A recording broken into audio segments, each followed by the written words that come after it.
Hello, it's Jay. This video is going to be a January reads and my TBR for February. Okay, I've got my computer right here, so if you see me looking down, that's why. It's because I'm reading Goodreads. I'll start with what I'm reading currently. I'm reading Below by Jason Chabot and Bloodless by Douglas Preston and Lincoln Child.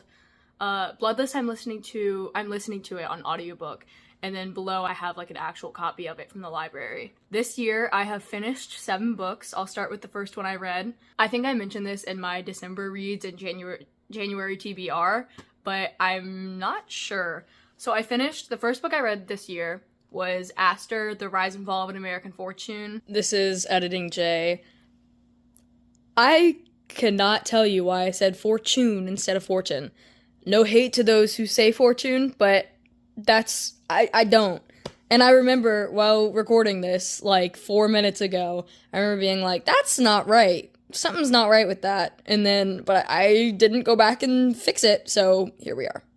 By Anderson Cooper. It was really good. I listened to the audiobook because I got the biggest crush on Anderson Cooper. Like, of course, if I get to hear his voice for like 12 hours, of course I'm gonna hear his voice for 12 hours. I rated it 4 stars. Now we're getting into the 2024 reading challenge. Editing J here again. I don't know what I was thinking while recording this. Apparently I can't speak. What I meant was my 24-hour reading challenge, not my 2024 reading challenge. I did that this year, 2025. But it was a 24-hour reading challenge, and it was exhausting. Which, if you have not watched that video, you should go watch it. It's kind of entertaining. It got more chaotic throughout the video, but anyway. I read The First to Die at the End by Adam Silvera, and I finished that one during the 24-hour reading challenge. I cannot speak. I finished that one during the 24-hour reading challenge, but I didn't start it. I was most of the way through when I started the reading for the challenge. I rated it 5 stars. I rated it 5 stars. It was really good, and I still sometimes think about the characters. It was so, I love that book so much. You guys should read it. The next book I read was No Place Left to Hide by Megan Lally. That was also during the 24-hour reading challenge. I read that the day it came out, and I didn't realize it. I actually listened to the audiobook. I'm an audiobook fiend. I don't know if you can tell or not, but oh my goodness. Give me an audiobook, I'm finishing it in like a week at most. If I've got time, I'm finishing it in a day. But I finished this in a few hours. It was crazy good. Basically, I'll read you the synopsis.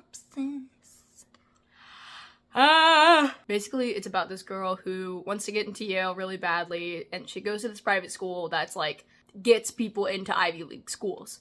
And so she's in her senior year, she receives her Yale letter, and she decides to go to a party. And the book keeps alluding to like another party that happened a year ago, and so she hasn't like attended another party for a while. And she's been getting these texts from a stranger and these calls from a stranger and kind of been getting harassed and stalked, but she hasn't told anyone. And basically, when she goes to this party, she gets a phone call from this stranger. She decides to listen to the voicemail, and it changes how her night goes down. It's pretty crazy. I rated it 4 stars. The next book I read was Alien Clay by Adrian Tchaikovsky. Okay. I feel like if I reread this book, it would be 5 stars. I only rated it 4.25 stars. I loved this book so much. I don't think you guys understand how much I love this book, because I always think about it. I recommend it to everyone I know. If I was to describe it, I feel like the easiest way for me to describe it is it's a mix between like The Hunger Games and the 100, and like kind of just like put them together. Now, I know a lot of people love the 100 and the Hunger Games, so don't come into this expecting it to be as good as both of those together. Just expect a book that kind of has a, I don't know, similar vibe? I don't know how to describe it. Basically, the main character is a scientist who broke the law on Earth. The government is totalitarian and is very strict, and so he's like kind of anti-government. He broke the law, and now he's going to work on a labor camp on a different planet. It's very interesting. It's medium-paced. It is not the type of book that you want to read really quickly. You want to savor this book.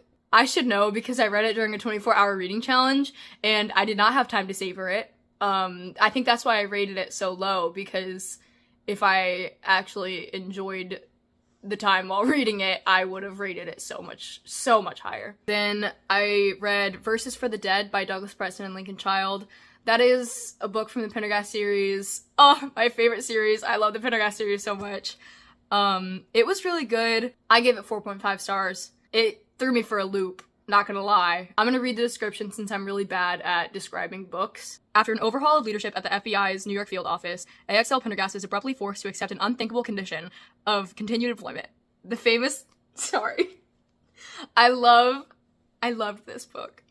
The famously rogue agent must now work with a partner. Pendergast and his new colleague, Junior Agent Coldmoon, are assigned to investigate a rash of killings in Miami Beach, where a bloodthirsty psychopath is cutting out the hearts of his victims and leaving them with cryptic handwritten letters at local gravestones. The graves are unconnected save in one bizarre way, all belonging to women who committed suicide. But the seeming lack of connection between the old suicides and the new murders is soon the least of Pendergast's worries, because as he digs deeper, he realizes the brutal new crimes may just be the tip of the iceberg, a conspiracy of death that reaches back decades. It's good. I would recommend literally every single Pendergast book to all of you. I don't care what you read, but the whole series is so good. The next book I read, I rated it 5 stars. Oh, it's called Crooked River. It's also a Pendergast book, so it's by Douglas Preston and Lincoln Child. This one hit a little too close to home. I would describe it as political. Mainly the end, though, just because of, if you read it, you'll understand. And if you're not into politics, like political books, don't worry, I think you can still enjoy it, because it's not like heavy politics. It's not like war and you're watching people have to, debate and stuff. It's literally just like, oh, this reminds me of something in politics that is happening in the world. A bunch of feet have washed up on a Florida beach, and Pendergast and Coldmoon are called to investigate, even though neither of them really want to. It is twisty, it is turny. I really liked how it touches on the mistreatment of immigrants in America. It was very interesting. It was the first book of theirs where I really felt like this is so on tune with what is happening in America right now. A lot of their other books feel like that, but this was the one that I felt the most like that. I don't know if I'm making any sense. I hope I am. The next book I read, and the last book, is This Is a Year by Gloria Munoz. I'm reading this. I read that for a video that has yet to come out. This book was another 5-star read. This year is doing pretty great so far. When the next video comes out, I'll talk about it more, but basically it's about this girl whose twin sister died. She kind of has to adjust to being a teenager again and being in her senior year of high school. It takes place in the future it's like almost dystopian, but it's still like Earth in America and stuff. It takes place in Florida. Climate change has ruined the Earth at this point. Like, animals are going extinct everywhere. It's very hot, even in, like, they said it was like 104 degrees on Christmas Eve. I think the author did a great job at talking about climate change and wealth, and how that was also very political. I absolutely loved this book. It's a young adult, but even if you don't normally read young adult, I don't normally read a lot of young adult, I think everyone would enjoy it. Yeah, I rated it 5 stars. So, getting into my TBR, I'm reading 2 other books, but those are secret for right now. Because they're involved in the next video I'm making. The most recent books I've added to my TBR are Wool by Hugh Howey, The Pull of the Stars by Emma Donoghue, Annihilation by Jeff Vandermeer, Neuromancer by William Gibson, and Orbital by Samantha Harvey. I cannot tell you the first thing about any of those books, except that they all sound really interesting. At least they did sound really interesting when I first heard of them. Thank you so much for watching. I hope you enjoyed. I am making a new video right now, but I'm kind of going through a reading slump. I'm trying my best. I'm very sorry. I'm trying not to be in a reading slump, but I can't help it. It's taking me a while to finish the books that I am supposed to be finishing for this video. Stay tuned for that video. It's gonna be fun, I think, hopefully. See you soon!